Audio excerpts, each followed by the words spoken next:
قرآن کریم کی بعض صورتوں کو عجیب فضیلت حاصل ہے. جیسے فاتحہ ہے، 47 تو اس کے نام ہیں. سورۃ الشکر ہے، سورۃ الصلاۃ ہے، سورۃ الدعاء ہے، سورۃ المناجات ہے، وافیہ ہے، کافیہ ہے، شافیہ ہے، رقیہ ہے، ناجیہ ہے، منجیہ ہے، سب المثانی ہے، قرآن عظیم ہے، ام الکتاب ہے اور فصل الخطاب ہے. ہر نام ایک معنی کے باہر پر دلالت کرتا ہے. قرآن کریم کی یہ سورہ سورہ تغابن بھی عجیب و شان. اللہ کی حمد و ثنا بہت ہی تعظیم، تحمید، تکبیر اور تسبیح کے ساتھ بیان. اللہ تعالیٰ کی قدرت کاملہ و قاہرہ کئی وجوہ سے پیش کی گئی. خاص کر دو شکلیں، ایک تو یہ کہ اللہ نے خلقکم، تمہیں پیدا کیا ہے، اور دوسرے کہ وہ صورکم فاحسن صورکم، تمہاری شکلیں، صورتیں سب سے بہتر بنائی. اللہ اکبر. پھر انسان کی دو ہی حالتیں ہیں، یا ظاہر یا باطن. دونوں کا کہا کہ وہ مجھے معلوم ہے. پھر دو ہی انسان ہوتے، ایک مومن ایک کافر. دونوں کا انجام اور ذمہ داریاں علیحدہ علیحدہ بیان کی. پھر قیامت کے دو نام بڑے خطرناک ہیں. ایک تو لوگ اکٹھے ہوں گے، دوسرا یہ کہ لوگوں کے اعمال مارے جائیں گے، نیکیاں کٹ جائے گی. کسی کو ناحق مارا، کسی کو ناحق گالی دی، کسی کو ایذا پہنچایا، کسی کو ضرر دیا، اب وہ راضی نہیں ہوگا تو کہا جائے گا کہ بھئی اس کی نیکیاں، اس کے حسنات، اس کے اچھے اعمال اس کو دے دو. شاید پھر بھی راضی نہ ہو تو پھر کہا جائے گا اس کے گناہ اس پر لدواؤ. ذالک یوم التغابن، یہ لوٹ مار کا دن ہوگا. اس لیے لوگ بہت خیال کرتے، احتیاط سے قدم اٹھاتے ہیں، احتیاط سے زبان چلاتے ہیں. ابو بکر صدیق زبان کو پکڑ کر کہتے تھے ھذا ما اوردنی المواردہ، یہ مجھے ہلاکت کی جگہوں میں گھسیٹتی ہے. زبان بہت کچھ کہہ سکتی ہے، لیکن اتنا ہی کہنا ہے جتنا رب کے ہاں منظور ہو، شریعت کے خلاف نہ ہو. وَلَا نَقُولُ إِلَّا مَا يَرْضَىٰ رَبُّنَا حدیث میں اتنا ہی کہنا ہے جتنا رب آپ کی مرضی ہو، آپ کی خوشی ہو. زبان تو چل سکتی ہے. اردو والے کہتے ہیں پہلے تولو پھر بولو. سبحان اللہ. زبان برید بکنجی نشست سم بکن. ایک زبان کٹ جائے، ٹکڑے ٹکڑے ہو جائے، کہیں ڈالی جائے، بہ اس کسے کہ نباشد زبان شندروں کو، اس شخص کی زبان سے یہ کٹی ہوئی بہتر ہے جس کو زبان پر کنٹرول نہیں. بہت ہی احتیاط کا زمانہ ہے اور بہت ہی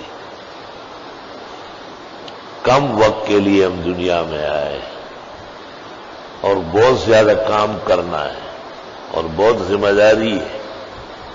ان ذمہ داریوں کو کرنا بھی ہے اور بچانا بھی ہے.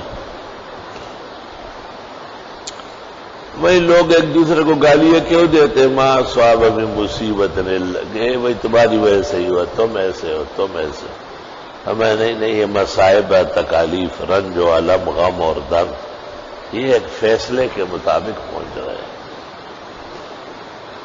اس کو مان لو کہ یہ اللہ کی طرف سے. وَمَن يُؤْمِن بِاللَّهِ يَهْدِ قَلْبَهُ، اس سے تمہارا دل روشن ہو جائے گا، ہدایت مل جائے گی. اللہ بكل شيء علیم. تمام مصائب و آلام، پریشانی اور صدموں کے باوجود وَأَطِیعُوا اللَّهَ وَأَطِیعُوا الرَّسُولَ، خبردار کہیں نماز میں، جماعت میں، نیکیوں میں امر بالمعروف میں، نہی عن المنکر میں، اپنی دینی ذمہ داریوں میں کئی کمی نہ کرو۔ فَإِن تَوَلَّيْتُمْ فَإِنَّمَا عَلَىٰ رَسُولِنَا الْبَلَاغُ الْمُبِينُ۔ اگر تم نے ایسا نہیں کیا تو پیغمبر کے ذمہ تو پہنچانا ہے، انہوں نے پہنچا دیا۔ پیغمبر پر اعتماد کرنا اور ان کی پہنچائی ہوئی بات پر عمل کرنا، یہ سب سے بڑی کامیابی۔ اللہ لا الہ الا ہو۔ آپ کا عقیدہ دیکھو، آپ کہتے ایک اللہ ہے، اس کا کوئی شریک نہیں، وہی احد ہے، وہی صمد ہے، وہی لم یلد ولم یولد ہے، تو پھر لوگوں کو بیچ میں کیوں لانا؟ اللہ لا الہ الا، جب اتنا بڑا عقیدہ آپ کا ہے تو وعلی اللہ فلیتوکل المؤمنون، اس بڑے خدا پر بھروسہ کرنا چاہیے مومنوں کو۔ لا الہ الا اللہ سمجھو تو سورت کا خلاصہ نکال دیا عقید توحید میں، اور اس کے نشر و اشاعت میں۔ توحید کے 3 فائدے فوری ہیں۔ ایک، طاقت کا سرچشمہ صرف رب العزت ہے، تصرف و اختیار اسی کا ہے، وہی سب کچھ جاننے والا ہے، وہ خیر و شر کا مالک ہے۔ دوسرا یہ کہ اس کے علاوہ جتنے بھی ہیں وہ بے بس ہے، عاجز ہے، جیسے وہ معبود نہیں ہے تصرف بھی نہیں ہے، جیسے وہ لا شریک نہیں ہے اس طرح با اختیار بھی نہیں ہے، جس طرح وہ معبود نہیں ہے اس طرح ہمیشہ کے لیے بھی نہیں ہے، خواہ وہ نبی ہو، ولی ہو، کوئی بھی ہو، مخلوق ہی ہوگی۔ بھئی دنیا میں سب سے بڑا تعلق بیوی سے ہے اور بچوں سے۔ زندگی کا جو سرمایہ بنتا ہے یہی سے تیار ہوتا ہے۔ جائز اشتہا اس کے لیے بیوی تجویز ہوئی ہے۔ نکاح کرو، زنا نہ کرو۔ نکاح ایک نہیں کئی کر لو، لیکن زنا ایک دفعہ بھی نہ کرو، بدفعلی نہیں کرو، تاکہ پاک رہو، صاف رہو، مقدس رہو، عابد رہو، زاہد رہو۔ لیکن یاد رکھنا یہ جو پھل نکلتا ہے، اولاد ہوتی ہے، یہی اولاد آنکھوں کی ٹھنڈک بھی ہے، دل کا سکون بھی ہے، مستقبل کا سہارا بھی ہے، اور بدترین دشمن بھی ہے۔ اور یہی بیوی، یہی تمہاری عزت لٹوا سکتی ہے، تمہارے سکون غارت کر سکتی ہے، تمہیں زندگی سے بیزار کر سکتی ہے۔ زن بدر سرائے مرد نے کو، ہم دری عالم است دوزخ ہو۔ بدچلن عورت نیک دل انسان کے گھر میں اس دنیا میں اس کے لیے جہنم ہے۔ زن نہار اسقرین بد زن نہار وقنا ربنا عذاب النار، جیسے خدایا آپ عذاب سے بچائیں گے، ناکارہ عورتوں سے بھی بچا۔ اب دیکھو یہ ایک علمی مسئلہ ہے کہ سب اولاد اور سب بیویاں ایک جیسے نہیں ہیں، فاحذروہم، ان سے بچنا پڑے گا۔ اب جب یہ عقیدہ قرآن میں بیان ہوا کہ بعض بیویاں بعض اولاد دشمن ہیں، تو دل چاہتا ہے، عقل سلیم گواہی دیتی ہے، شعور کامل تک کہ ان بلاؤں سے دوری رہو، اور میں وَإِن تَعْفُوا وَتَصْفَحُوا وَتَغْفِرُوا، رہنے دو، درگزر کرو، معاف کرو، فَإِنَّ اللَّهَ غَفُورٌ رَحِيمٌ۔ دیکھو مسئلہ کیا بیان ہوا، آپ کو علم پورا ہونا چاہیے اور سلوک اچھا کرنا چاہیے، یہ حاصل لگے۔ بھئی بیوی نے پوری اطاعت نہیں کی ہوگی تو آپ اللہ کے پورے مطیع و فرما بردار ہیں، ذرا گریبان میں جان کو شرم کرو گا۔ وہ کتنی راتیں ہیں جو آپ سجدے میں گزارتے ہیں، وہ کتنی نمازیں ہیں جس میں تکبیر اولیٰ تمہیں ملتی ہے، اور خدا تمہیں معاف کرتا ہے۔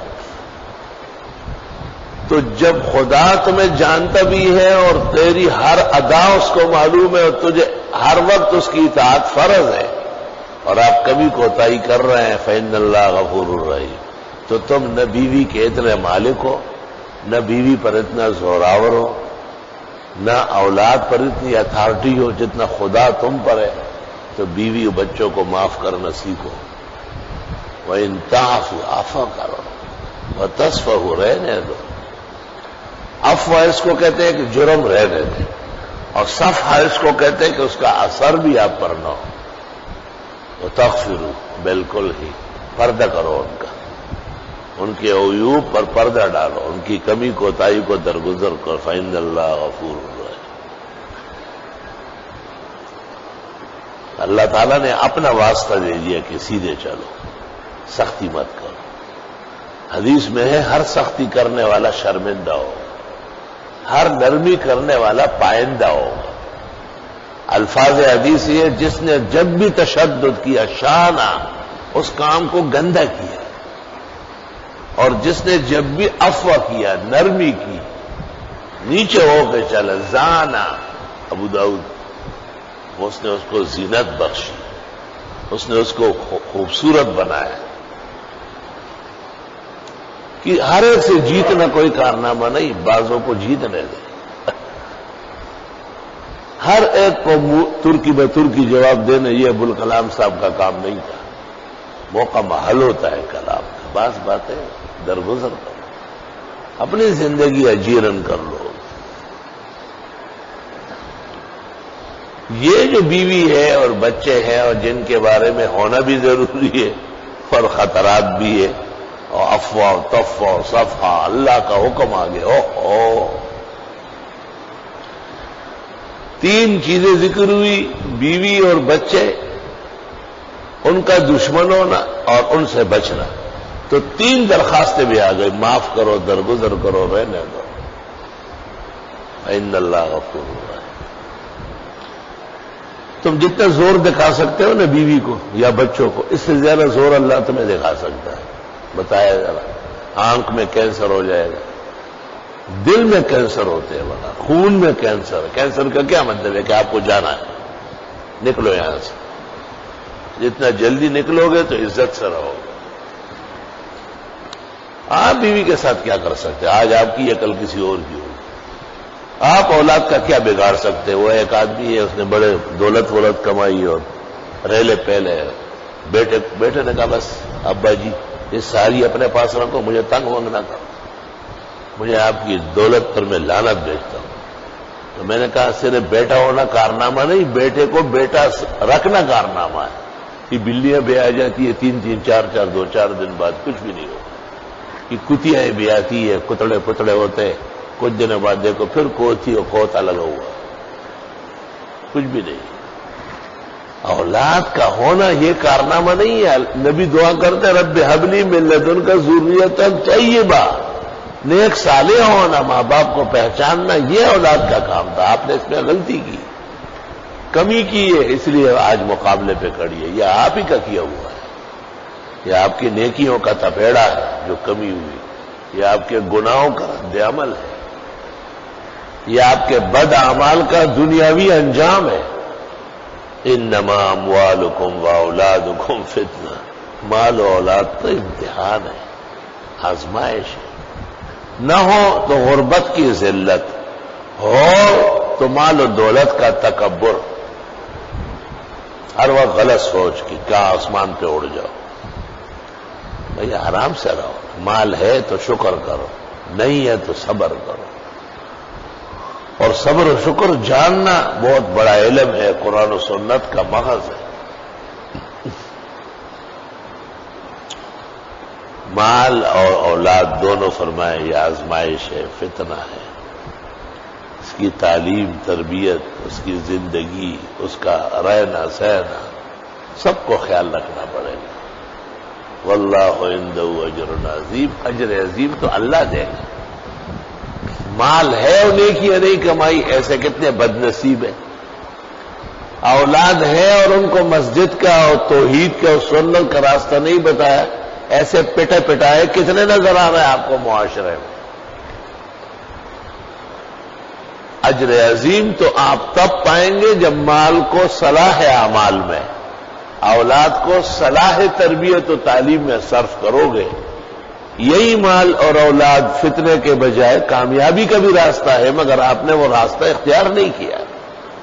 فاتقوا اللہ ما استطعتم، جہاں تک ہو سکے اللہ سے ڈرو، واسمعوا واطیعوا، خوب سنو، اطاعت کرو، خرچ کرو، خیر لکم، اس میں تمہاری بہتری ہے۔ وَإِن تُقْرِضُوا اللَّهَ قَرْضًا حَسَنًا، اگر تم خدا کو قرض حسنہ دو گے، ضاعفہ لکم، وہ تو اور بڑھا دے گا، وَيَغْفِرْ لَكُمْ، مغفرت کر دے گا، وَاللَّهُ شَكُورٌ حلیم، اللہ قدردان اور جاننے والا، عالم الغیب والشہادہ، وہ سب کچھ جانتا ہے، حاضر ہو یا غائب ہو۔ اللہ عزیز الحکیم ہے، اس کا زورور بھی ہے، حکمت ساز بھی ہے، دانائی اس کی بہت زیادہ ہے۔ عجیب صورت ہے، کہتے ہیں لا علاج مرض اس سے دور ہوتی ہے، ظالم بادشاہ کا دل نرم ہوتا ہے، بڑے ظالم کے پنجے سے نکلنا نصیب ہوتا ہے، معانی پر تدبر اور تفکر کرنے کے بعد آدمی دریائے باہر میں گر جاتا ہے۔ اوہو، کیا صورت اللہ نے نازل فرمائی۔ بھئی اس دنیا میں بھی اس کے فوائد ظاہر ہیں۔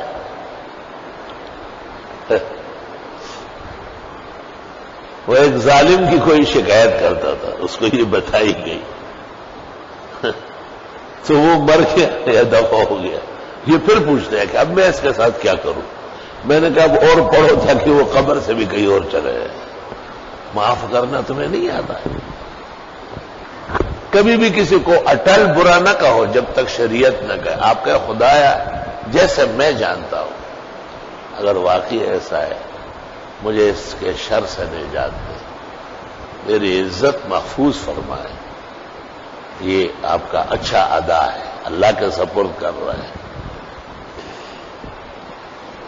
لا علاج مرض، لا علاج دنیا کا نظام، بے بس کرنے والے امور، ان میں تیر بہدف ہے۔ ہم نے بزرگوں سے سنا ہے اور دیکھا ہے کہ وہ 41 مرتبہ پڑھ لیتے تھے، کبھی کبھی اپنے ساتھیوں کو بٹھا لیتے، اور پھر ہمیشہ ایک دفعہ پڑھتے تھے مراد پوری ہونے تک، اور مراد پوری ہونے کے بعد تو ظاہر ہے وہ آپ کا معمول بن گیا، تو کوئی اچھا اور قدردان انسان ایسے لطائف کو، حکم کو، در و دولت کو کہاں چھوڑتے ہیں؟ وہ تو کہتے ہیں اب اور شکر کرنا ہے۔ اللہ تعالیٰ نے عجیب خزائن عطا کیے ہیں، لیکن ان کو درپردہ کیا ہے، بڑے کم لوگوں کی اس تک رسائی ہے۔ اللہ اکبر و کبیر، شاید دنیا و آخرت کا کوئی غم ہو، کوئی صدمہ ہو، کوئی زور ہو، کوئی شور ہو جس کی آواز یہ دبا نہ دے۔ ظاہر ہے خود محنت کرنی پڑے گی، خیال رکھنا ہوگا، اعمال اختیار کرنا بہت زبردست ہے۔ لوگ قدر بھی نہیں کرتے اور دیکھتے بھی نہیں ہیں، بعض باتیں ایسی ہیں جو کہنے کی بھی نہیں ہیں، اور اس کے فوائد بالکل ظاہر باہر ہیں۔ تو کبھی کبھی سورہ تغابن پڑھی جائے اور کبھی ساتھیوں کو بھی بٹھایا جائے، صحت کے لیے، عافیت کے لیے۔ 18 آیات ہیں، سورتیں پڑھی، آیتیں بڑی بڑی ہیں، کھینچ کھینچ کے پڑھی جائے۔ مرض پر پہلا حملہ کرتا ہے، کمال ہے، سے حیران ہوئے ایسے۔ میں ایک مریض کو دیکھنے گیا، اور وہ مریض ایسا تھا کہ ہمارا خیال یہ تھا کہ آج شام تک یا کل تک فارغ ہو جائے۔ میں نے آہستہ آہستہ سورہ تغابن شروع کی اور وہ پوری ہو گئی۔ اتنی دیر تک ہم وہاں رہے، 41 دفعہ پوری ہو گئی۔ اگلے دن ہم وہاں گئے تو وہ دروازے پہ کھڑا تھا، حیران ہو گیا۔ شاہ انور شاہ صاحب نے لکھا ہے قرآن کی ہر ادا معجزہ ہے، آپ کو بے بس کرے گی اور آپ کو اپنی طاقت دکھائے گی، آپ کو سمجھائے گی کہ یہ کوئی عام بات نہیں ہے، وحی الہی ہے، قطعی و یقینی وحی ہے۔ اور ایسے عجائب و غرائب میں نے دیکھے، اس لیے تو کہتا ہوں کہ بیان کرنے کے لیے سننے والوں میں وہ صلاحیت نہیں، سننے والوں میں وہ عزت نہیں، وہ مقام مرتبہ نہیں جو اس کو سمجھ سکے اور ہضم کر سکے۔ حاصل یہ ہے کہ دینی زندگی کو جو گرانی پیش آتی ہے یا دنیاوی کو، ان کے بڑے علاجات میں سے اور حل مشکل میں سے ایک سورہ تغابن۔